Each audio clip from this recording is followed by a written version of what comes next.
Hi everyone, welcome to my cooking blog. ಇವತ್ತು ಸಬ್ಸಿಗೆ ಸೊಪ್ಪಿಂದ ಒಂದು ರೊಟ್ಟಿಯನ್ನು ಯಾವ ರೀತಿ ಮಾಡೋದಂತ ನೋಡೋಣ ಬನ್ನಿ. ತುಂಬ ಚೆನ್ನಾಗಿರುತ್ತೆ, ಟೇಸ್ಟಿಯಾಗಿರುತ್ತೆ. ಬ್ರೇಕ್ಫಾಸ್ಟಿಗೆ ಮತ್ತು ಇಲ್ಲಾಂದರೆ ಡಿನ್ನರ್ಗೂ ಸಹ ಮಾಡ್ಕೊಳ್ಬೋದು. ನಾನಿಲ್ಲೊಂದು 4 ಕಟ್ಟಷ್ಟು ಸಬ್ಸಿಗೆ ಸೊಪ್ಪನ್ನು ನೀಟಾಗಿ ವಾಶ್ ಮಾಡಿಕೊಂಡು ಕಟ್ ಮಾಡಿಕೊಂಡು ಇಟ್ಕೊಂಡಿದ್ದೀನಿ. ಜಾಸ್ತಿ ಸಬ್ಸಿಗೆ ಸೊಪ್ಪು ತೊಗೋಬೇಕು, ತುಂಬ ಚೆನ್ನಾಗಾಗುತ್ತೆ ರೊಟ್ಟಿ. ನಂತರ ಈ ರೊಟ್ಟಿಯನ್ನು ಮಾಡಲಿಕ್ಕೆ ಒಂದು ಬಾಣಲಿಗೆ 1 ಗ್ಲಾಸಷ್ಟು ನೀರನ್ನು ಹಾಕ್ಕೊಂಡಿದ್ದೀನಿ. ನಂತರ ಒಂದು ದೊಡ್ಡ ಬೌಲಷ್ಟು ಅನ್ನವನ್ನು ಸೇರಿಸ್ಕೊತಾ ಇದ್ದೀನಿ. ಅಂದರೆ ರೈಸ್ ಮಾಡ್ಕೊಂಡಿರ್ತೀವಿ ಅಲ್ವಾ, ನಾನು ಬೆಳಗ್ಗೆ ಅದನ್ನು ಪುಳಿಯೋಗರೆಗೆ ಮಾಡ್ಕೊಂಡಿದ್ದೆ ರೈಸ್ ಮಿಕ್ಕಿತ್ತು. ಅದನ್ನು ನಾನೀಗ ರೊಟ್ಟಿಗೆ ಹಾಕೋತಾ ಇದ್ದೀನಿ. ಈಗ ಅದಕ್ಕೆ ಇನ್ನೊಂದು ಅರ್ಧ ಗ್ಲಾಸಷ್ಟು ನೀರನ್ನು ಸೇರಿಸ್ಕೊಂಡಿದ್ದೀನಿ. ಅಂದರೆ ಅದು ಚೆನ್ನಾಗಿ ನಾವು ಕುಕ್ ಮಾಡ್ಕೋಬೇಕು ಮತ್ತು ರೈಸ್ನ ರೊಟ್ಟಿ ಮಾಡಲಿಕ್ಕೆ. ಅದರಿಂದ ಅನ್ನ ಮುಳುಗುವಷ್ಟು ನಾವು ಅದಕ್ಕೆ ನೀರನ್ನು ಸೇರಿಸ್ಕೊಬೇಕಾಗುತ್ತೆ.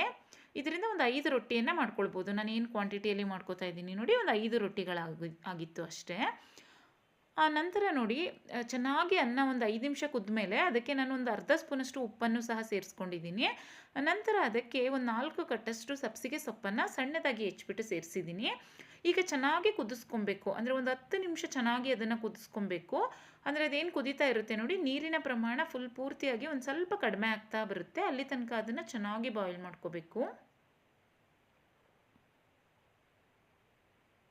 ನೋಡಿ, ಇದೇ ರೀತಿ ಚೆನ್ನಾಗಿ ಕುದಿಸ್ಕೊಬೇಕು. ಇಲ್ಲಿ ಉಪ್ಪನ್ನು ಸಹ ನಾನು ಸೇರಿಸ್ಕೊಂಡಿದ್ದೀನಿ. ಉಪ್ಪು ಸೇರಿಸ್ತಾ ಇದ್ದರೆ ರೊಟ್ಟಿ ಅಷ್ಟು ಚೆನ್ನಾಗಾಗಲ್ಲ ಟೇಸ್ಟ್. ಅದರಿಂದ ಉಪ್ಪನ್ನು ಸಹ ಸೇರಿಸ್ಕೊಬೇಕು. ಇದಕ್ಕೆ 1 ಗ್ಲಾಸಷ್ಟು ನಾವು ನೀರನ್ನು ತೊಗೊಂಡ್ರೆ 1 ದೊಡ್ಡ ಕಪ್ಪಷ್ಟು ಅನ್ನವನ್ನು ತೊಗೋಬೇಕು. ಒಂದು 4 ಸಬ್ಸಿಗೆ ಸೊಪ್ಪು ಎಷ್ಟು ಬೇಕಿದ್ರೂ ಹಾಕ್ಕೊಳ್ಬೋದು. ನೋಡಿ, ಈಗ ನೀರು ಒಂದು ಸ್ವಲ್ಪ ಡ್ರೈ ಆಗ್ತಾ ಇದೆ. ಈಗ ಸ್ಟವ್ ಆಫ್ ಮಾಡಿದ್ದೀನಿ ನಾನು. ಈಗ ಸ್ಟವ್ನ ಆಫ್ ಮಾಡಿಬಿಟ್ಟು ಇದಕ್ಕೆ 2 ದೊಡ್ಡ ಬೌಲಷ್ಟು ಇಲ್ಲಿ ಅಕ್ಕಿ ಹಿಟ್ಟನ್ನು ಸೇರಿಸ್ಕೊತಾ ಇದ್ದೀನಿ. ಮತ್ತು ಈ ಅಕ್ಕಿ ಹಿಟ್ಟನ್ನು ಸೇರಿಸುವಾಗ ಸ್ಟವ್ನ ಆಫ್ ಮಾಡಿರಬೇಕು. ಸ್ಟವ್ ಏನು ಆನ್ ಆಗಿರೋದೇನು ಬೇಡ, ನೀರು ಬಿಸಿ ಇದ್ದರೆ ಸಾಕು ಅಷ್ಟೇ. ಅಂದರೆ ಅಕ್ಕಿ ಹಿಟ್ಟನ್ನು ಸೇರಿಸ್ಕೊಬೇಕಾದ್ರೆ ಅಲ್ಲಿ ಏನು ಸಬ್ಸಿಗೆ ಸೊಪ್ಪು ಮತ್ತು ಅನ್ನದ ನೀರೇನಿತ್ತು ನೋಡಿ, ಅದು ಕುದೀತಾ ಇತ್ತಲ್ವ, ಅಷ್ಟು ಬಿಸಿ ಇದ್ದರೆ ಹಿಟ್ಟಿಗೆ ಸಾಕಾಗುತ್ತೆ, ಚೆನ್ನಾಗಿ ಸಾಫ್ಟಾಗಿ ಬರುತ್ತೆ ರೊಟ್ಟಿ. ಈಗ ನೋಡಿ, ಅಕ್ಕಿ ಹಿಟ್ಟನ್ನು ಹಾಕಿದ್ಮೇಲೂ ಅಷ್ಟೇ ಅದನ್ನು ಚೆನ್ನಾಗಿ ಮಿಕ್ಸ್ ಮಾಡ್ಕೊಳ್ಬೇಕು. ನೋಡಿ, ಈ ರೀತಿಯಾಗಿ ಮಿಕ್ಸ್ ಮಾಡಿಬಿಟ್ಟು ಪೂರ್ತಿಯಾಗಿ ತಣ್ಣಗಾಗಲಿಕ್ಕೆ ಬಿಡಬೇಕು. ಏಕೆಂದರೆ ಅಷ್ಟು ಬಿಸಿನಲ್ಲಿ ನಮ್ಗೆ ಅದು ಹಿಟ್ಟನ್ನು ಕಲಿಸ್ಲಿಕ್ಕೆ ಆಗಲ್ಲ. ನಾನೀಗ ಒಂದು 1/4 ಗಂಟೆ ಆಗಿದೆ, ಅದು ಸ್ವಲ್ಪ ಪೂರ್ತಿಯಾಗಿ ತಣ್ಣಗಾಗಿದೆ ಅದು. ಈಗ ನಾನು ಅದನ್ನು ನೀಟಾಗಿ ರೊಟ್ಟಿನ ತಟ್ಟಲಿಕ್ಕೆ ಅದನ್ನು ಮಿಕ್ಸ್ ಮಾಡ್ಕೊಳ್ಬೇಕಾಗುತ್ತೆ. ಬಿಸಿ ಇದ್ದಾಗ ನಮಗದನ್ನು ಅಂದರೆ ಮಿಕ್ಸ್ ಮಾಡ್ಕೊಳ್ಳಿಕ್ಕೆ ತುಂಬ ಕಷ್ಟ ಆಗುತ್ತೆ. ಅದರಿಂದ ಒಂದು ಸ್ವಲ್ಪ ತಣ್ಣಗಾದ್ಮೇಲೆ ಮಿಕ್ಸ್ ಮಾಡಿಕೊಂಡ್ರೆ ಒಳ್ಳೆಯದು. ಮತ್ತು ಇದಕ್ಕೇನು ನೀರು ಸೇರಿಸೋ ಅವಶ್ಯಕತೆ ಇಲ್ಲ, ನಾವು ಪರ್ಫೆಕ್ಟಾಗಿ ಮಿಕ್ಸ್ ಮಾಡ್ಕೊಂಡಿರ್ತೀವಿ. ನೋಡಿ, ಇಲ್ಲಿ ನಾನು ಸುಮ್ಮನೆ ಅದನ್ನು ನೀರು ಮಾಡ್ಕೊಂಡಿದ್ದೀನಿ ಅಷ್ಟೇ, ಅದನ್ನು ಮಿಕ್ಸ್ ಮಾಡಲಿಕ್ಕೆ ಅಂತ. ಸ್ವಲ್ಪನೂ ನೀರು ಸೇರಿಸಲ್ಲ ನಾನು, ಅದು ಪರ್ಫೆಕ್ಟಾಗಿ ಆಗಿರುತ್ತೆ. ನಾವು ಏನೂ ನೀರು ಸೇರಿಸೋ ಅವಶ್ಯಕತೆ ಇಲ್ಲ ಅದಕ್ಕೆ. ನೋಡಿ, ಈ ರೀತಿ ಚೆನ್ನಾಗಿ ಪ್ರೆಸ್ ಮಾಡಿಬಿಟ್ಟು ನೋಡಿ, ಈ ರೀತಿಯಾಗಿ ನೀಟಾಗಿ ಪ್ರೆಸ್ ಮಾಡಿಕೊಂಡು ಅದನ್ನು ಮಿಕ್ಸ್ ಮಾಡ್ಕೊಂಡ್ಬಿಟ್ರೆ ನೀಟಾಗಿ ಅದು ಪರ್ಫೆಕ್ಟಾಗಿ ನಾವು ಕಲಿಸ್ಕೊಂಡ್ಬಿಡ್ಬೋದು. ಮತ್ತು ನೀರು ಸೇರಿಸೋ ಅಂಥ ಅಗತ್ಯ ಬರಲ್ಲ ಅಲ್ಲಿ. ನೋಡಿ, ಈಗ ಟೇಸ್ಟಿಯಾಗಿರುತ್ತೆ. ಸಬ್ಸಿಗೆ ಸೊಪ್ಪಿನ ರೊಟ್ಟಿ ಅಲ್ವಾ, ಅಕ್ಕಿ ರೊಟ್ಟಿ ಬರೀ ರೊಟ್ಟಿನೇ ಚೆನ್ನಾಗಿರುತ್ತೆ. ಅದರಲ್ಲಿ ಸೊಪ್ಪೆಲ್ಲ ಹಾಕೊಂಡ್ಬಿಟ್ಟು ಮಾಡ್ಕೊಂಡು ತಿಂದರೆ ಅಂತೂ ತುಂಬ ಟೇಸ್ಟಿಯಾಗಿ ಬರುತ್ತೆ. ಅದರಲ್ಲೂ ಸಬ್ಸಿಗೆ ಸೊಪ್ಪಂತೂ ತುಂಬ ಚೆನ್ನಾಗಿರುತ್ತೆ, ರೊಟ್ಟಿ ತಿನ್ನಲಿಕ್ಕೆ ತುಂಬ ಟೇಸ್ಟಿಯಾಗಿರುತ್ತೆ. ಮತ್ತು ಜಾಸ್ತಿ ಅಂದರೆ ಸೊಪ್ಪನ್ನು ಸೇರಿಸ್ಕೊಂಡಿರೋದ್ರಿಂದ ಮತ್ತು ಅದನ್ನು ಬೇಯಿಸ್ಕೊಂಡಿರೋದ್ರಿಂದ ತಿನ್ನುವಾಗ ನಮಗೆ ಅಂದರೆ ಹಸಿ ಹಸಿ ಏನೂ ಅನಿಸಲ್ಲ, ತುಂಬ ಚೆನ್ನಾಗಿ ಅನಿಸುತ್ತೆ. ನೋಡಿ, ಈಗ ರೊಟ್ಟಿನ ತಟ್ಟಲಿಕ್ಕೆ ನಾನು ಡ್ರೈ ಪೌಡರ್ನೂ ಸಹ ಒಂದು ಬೌಲ್ಗೆ ತೊಗೊಂಡಿದ್ದೀನಿ, ಒಂದು ಬೌಲ್ಗೆ ನೀರನ್ನು ತೊಗೊಂಡಿದ್ದೀನಿ. ಈ ಸೈಡಲ್ಲಿ ಹಂಚನ್ನು ಸಹ ಬಿಸಿಗಿಟ್ಕೊಂಡಿದ್ದೀನಿ. ನೋಡಿ, ಈಗ ರೊಟ್ಟಿಯನ್ನು ತಟ್ಟಲಿಕ್ಕೆ ರೊಟ್ಟಿದು ಮಣೆ ಬೇಕಾದರೂ ತೊಗೊಳ್ಳಿ. ನಾನು ಇಲ್ಲೊಂದು ತಟ್ಟೆ ಮೇಲೆ ತಟ್ತಾ ಇದ್ದೀನಿ, ನಂಗೆ ಪ್ರಾಕ್ಟೀಸ್ ಇದೆ ಅದು ತಟ್ಟಲಿಕ್ಕೆ. ತಟ್ಟೆ ಮೇಲೆ ನಾನು ತಟ್ಕೊಂಡ್ಬಿಡ್ತೀನಿ. ಯಾರಿಗೆ ತಟ್ಟೆ ಮೇಲೆ ತಟ್ಟಲಿಕ್ಕೆ ಕಷ್ಟ ಆಗುತ್ತೆ, ಕಷ್ಟ ಏನಾಗೋದಿಲ್ಲ, ಏಕೆಂದರೆ ತಟ್ಟೆ ಮೇಲೆ ನಾವು ಡ್ರೈ ಪೌಡರ್ ಹಾಕೋತೀವಿ ನೋಡಿ.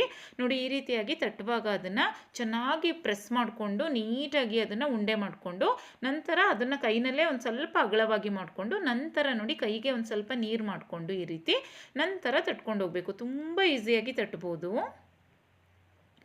ಮತ್ತು ಹಿಟ್ಟನ್ನು ಅಷ್ಟೇ ತುಂಬ ಗಟ್ಟಿಯಾಗಿ ಕಲಿಸ್ಕೊಂಡ್ರೆ ಈ ರೀತಿ ತಟ್ಟೋಕ್ಕಾಗಲ್ಲ. ಮೀಡಿಯಮ್ ಆಗಿ, ತುಂಬ ತೆಳುವಾಗೂ ಕಲಿಸ್ಕೊಬಾರ್ದು, ಮೀಡಿಯಮ್ ಆಗಿ ಕಲಿಸ್ಕೊಂಡ್ರೆ ಈ ರೀತಿಯಾಗಿ ಈಸಿಯಾಗಿ ತಟ್ಬಿಡ್ಬೋದು. ನೋಡಿ, ನಮ್ಗೆ ಎಷ್ಟು ತೆಳುವಾಗಿ ಬೇಕಿದ್ರೂ ಅದನ್ನು ತಟ್ಬೋದು. ನೋಡಿ ಈಗ ಹಂಚು ಕಾಯ್ದಿದೆ. ಈಗ ಹಂಚಿಗೆ ಅದನ್ನು ನಾವು ತಟ್ಟಿರುವಂತಹ ಮೇಲ್ಭಾಗ ಇದೆ ನೋಡಿ, ಅದನ್ನು ಕೆಳಭಾಗಕ್ಕೆ ಹಾಕಬೇಕು. ಯಾಕೆಂದರೆ ನಾವು ಡ್ರೈ ಹಿಟ್ಟು ಹಾಕ್ಬಿಟ್ಟು ತಟ್ಟಿದ್ದೀವಿ ಅಲ್ವಾ, ಅದರಿಂದ. ಈಗ ನಾವು ಅದೇನು ಡ್ರೈ ಹಿಟ್ಟಿನ ಭಾಗ ಮೇಲೆ ಬಂದಿದೆ ನೋಡಿ, ಅದಕ್ಕೆ ಸ್ವಲ್ಪ ನೀರನ್ನು ಸಹ ಸ್ಪ್ರಿಂಕಲ್ ಮಾಡಬೇಕು. ಇಲ್ಲಾಂದರೆ ಒಂದು ಬಟ್ಟೆನ ಹತ್ಕೊಂಡು ಕೈನಲ್ಲಿ ಯಾರಿಗೆ ಈ ಥರ ಹಾಕ್ಲಿಕ್ಕೆ ಕಷ್ಟ ಆಗುತ್ತೆ. ನನಗೆ ಅಭ್ಯಾಸ ಇದೆ, ಹಂಗೆ ಕೈನಲ್ಲೇ ನಾನು ಮಾಡಿಬಿಡ್ತೀನಿ ಈ ಥರ ನೀರು ಹಾಕ್ಬಿಟ್ಟು.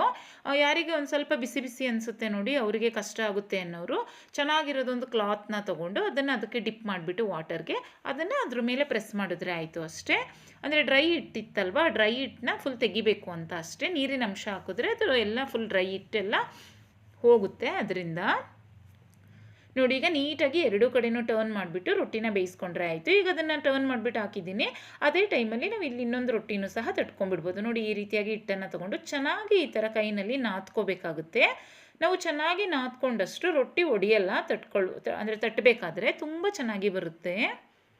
ನೋಡಿ ಈಗ ಕೈಗೆ ನೀರನ್ನು ಮಾಡಿಕೊಂಡು, ಮತ್ತು ಇದೇನು ಅಂದರೆ ಡಯಟ್ ಮಾಡ್ತಾರೆ ನೋಡಿ, ಅವ್ರಿಗಂತೂ ಪರ್ಫೆಕ್ಟ್ ಫುಡ್ ಅಂತ ಹೇಳ್ಬೋದು. ಒಂದು ಸ್ವಲ್ಪನೂ ಎಣ್ಣೆ ಯೂಸ್ ಮಾಡಿಲ್ಲ ನೋಡಿ ಈ ರೊಟ್ಟಿಗೆ. ಡಯಟ್ ಮಾಡೋರಂತೂ ಇದನ್ನು ಮಾಡ್ಕೊಂಡ್ಬಿಟ್ರೆ ಅಂದರೆ ಅವರಿಗೆ ಹೆಲ್ತಿ ಫುಡ್ ಅಂತಲೇ ಹೇಳ್ಬೋದು. ನೋಡಿ ಈ ರೀತಿ ನೀಟಾಗಿ ತಟ್ಟಿಬಿಟ್ಟು ನೀಟಾಗಿ ಹಂಚ್ ಮೇಲೆ ಹಾಕ್ಬಿಟ್ಟು ಬೇಯಿಸೋದು ಅಷ್ಟೇ. ಮತ್ತು ಸಬ್ಸಿಗೆ ಸೊಪ್ಪು ಸಹ ತುಂಬ ಒಳ್ಳೆಯದಲ್ವಾ ಹೆಲ್ತ್ಗೆ, ಅದರಿಂದ ಈ ರೀತಿ ರೊಟ್ಟಿ ಎಲ್ಲ ಮಾಡಿಕೊಂಡ್ರು ಸಹ, ಅಂದರೆ ಸಾಂಬಾರಿಗೆ ಹಾಕಬೇಕು ಅಂತ ಏನಿಲ್ಲ, ಪಲ್ಯನೇ ಮಾಡ್ಕೋಬೇಕು ಅಂತ ಏನಿಲ್ಲ, ಈ ಥರ ರುಚಿಯಾಗಿ ರೊಟ್ಟಿನೂ ಸಹ ಮಾಡ್ಕೊಳ್ಬೋದು ಸಬ್ಸಿಗೆ ಸೊಪ್ಪಿಂದ. ನೋಡಿ ಈಗ ಹಂಚ್ ಮೇಲೆ ಬೇಯಿಸ್ಕೊಂಡಿದ್ದೀವಿ ಅಲ್ವಾ, ಯಾರಿಗೆ ತುಂಬ ಇಷ್ಟು ಬೇಯಿಸ್ಕೊಂಡ್ರೂ ಸಾಕು. ಯಾರಿಗೆ ತುಂಬ ಗರ್ಗರಿಯಾಗಿ ಬೇಕು, ಕೆಲವರಂತೂ ತುಂಬ ಗರ್ಗರಿಯಾಗಿ ರೊಟ್ಟಿ ಬೇಕು ಅಂತಾರೆ, ಅಂಥವ್ರು ಈ ಥರ ಮತ್ತೆ ಸ್ಟವ್ ಮೇಲೆ ಇಟ್ಕೊಂಡು ಎರಡು ಸೈಡ್ ಬೇಯಿಸ್ಕೊಂಡ್ರೆ ತುಂಬ ಕ್ರಿಸ್ಪಿಯಾಗಿ ಬರುತ್ತೆ, ತುಂಬ ಗರ್ಗರಿಯಾಗಿ ಬರುತ್ತೆ. ನೋಡಿ ಈ ರೀತಿಯಾಗಿ. ನೋಡಿ ಈಗ ಒಂದು ರೊಟ್ಟಿ ಆಯಿತು. ಇನ್ನೊಂದು ರೊಟ್ಟಿಯನ್ನು ಸಹ ಹಂಚ ಮೇಲೆ ಹಾಕ್ತಾಯಿದ್ದೀನಿ. ಇದೇ ರೀತಿ ನಾವು ಒಂದು ರೊಟ್ಟಿನ ಬೇಯಿಸೋದ್ರೊಳಗೆ ಟೈಮ್ ಸಿಗುತ್ತೆ ನಮಗೆ, ಇನ್ನೊಂದು ರೊಟ್ಟಿಯನ್ನು ತಡ್ಕೊಂಡ್ಬಿಡ್ಬೋದು. ನೋಡಿ ಇನ್ನೊಂದು ರೊಟ್ಟಿ ಹಾಕಿದ ತಕ್ಷಣ ನಾವು ಅದೇನು ಮೇಲ್ಭಾಗ ಇರುತ್ತೆ ನೋಡಿ, ಡ್ರೈ ಪೌಡರ್ ಇರುತ್ತಲ್ವ, ಅದ್ರ ಮೇಲೆ ನೀರನ್ನು ಇದು ಮಾಡಿಬಿಡಬೇಕು. ಹಾಕಲಿಲ್ಲ ಅಂದರೆ ಏನಾಗ್ಬಿಡುತ್ತೆ, ರೊಟ್ಟಿ ಎಲ್ಲ ವೈಟ್ ವೈಟ್ ಥರ ಬಂದುಬಿಡುತ್ತೆ, ಅಷ್ಟು ಚೆನ್ನಾಗಾಗಲ್ಲ ನೋಡಲಿಕ್ಕೆ. ನೋಡಿ ಈಗ ರೆಡಿ ಆಯಿತು ರೊಟ್ಟಿ. ಸಬ್ಸಿಗೆ ಸೊಪ್ಪಿಂದನೂ ಸಹ ಟೇಸ್ಟಿ ಆದಂತಹ ಬ್ರೇಕ್ಫಾಸ್ಟ್ ಮಾಡ್ಕೊಳ್ಬೋದು. ರೆಸಿಪಿ ಇಷ್ಟ ಆದರೆ ನೀವು ಟ್ರೈ ಮಾಡಿ, ಬೇರೆಯವ್ರಿಗೂ ಶೇರ್ ಮಾಡಿ, ಹಾಗೆ ಚಾನಲ್ನ ಸಬ್ಸ್ಕ್ರೈಬ್ ಮಾಡಿಕೊಡಿ. Thanks for watching. ಬಾಯ್.